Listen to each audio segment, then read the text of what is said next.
We've been talking about the subconscious mind and the superconscious mind and how utterly powerful they both are. But what about the good old conscious mind? What is it good for? Absolutely everything.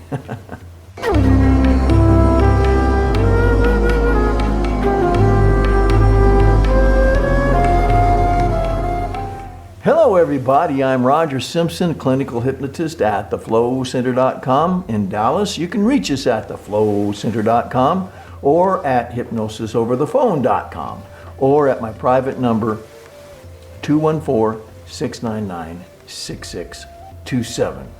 Now with all this talk about how powerful and limitless the subconscious and the superconscious mind are, the absolute miracle of the universe, the conscious mind, is kind of lost in the shuffle, is kind of like an also-ran. Well, that's just not true, because consciousness runs this universe. To explain the relationship of the conscious mind to the subconscious mind, I often relate to my clients the analogy of the captain and his crew. The captain is the one who says, "We're going there. Make it so." The crew carries out the orders. If the crew got control of the ship, or the orders are telephoned in, so to speak, and due to the captain's being asleep at the wheel, or just not interested, or feeling incapable of being the captain, the destination may be a destination to destruction.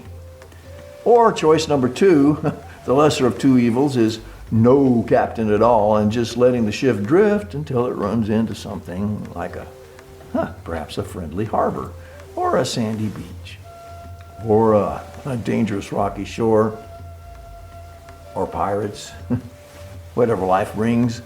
So you see, the captain being at the helm, being at the wheel, setting goals and destinations, defining the mission. Well, that's pretty important. The conscious mind is, above all, conscious, aware of itself, the environment around us in detail, the universe, time passages, goals, wishes, desires, bucket lists. It's open to new things. It thinks abstractly. You know, a dog, for instance, that is only equipped with a very limited consciousness can bury a bone, thinking it'll come back and grab it later, and then it can't find it, it loses it. Or it can conceive of houses rather than a house. In other words, my pack lives in this, and we're going for a walk to see a brother pack in another house. But a dog can't conceive of how that house got there, or discern the difference between furnishings other than, this smells like ours and that smells like not ours.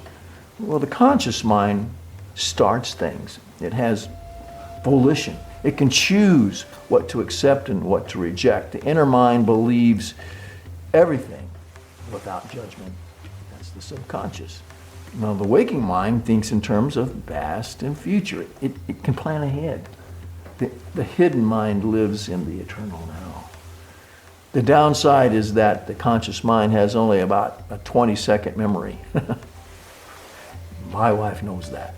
It can only think of one thing at a time, probably juggle about three. If it were music, it could only play arpeggios, but not chords, a bunch of notes at the same time.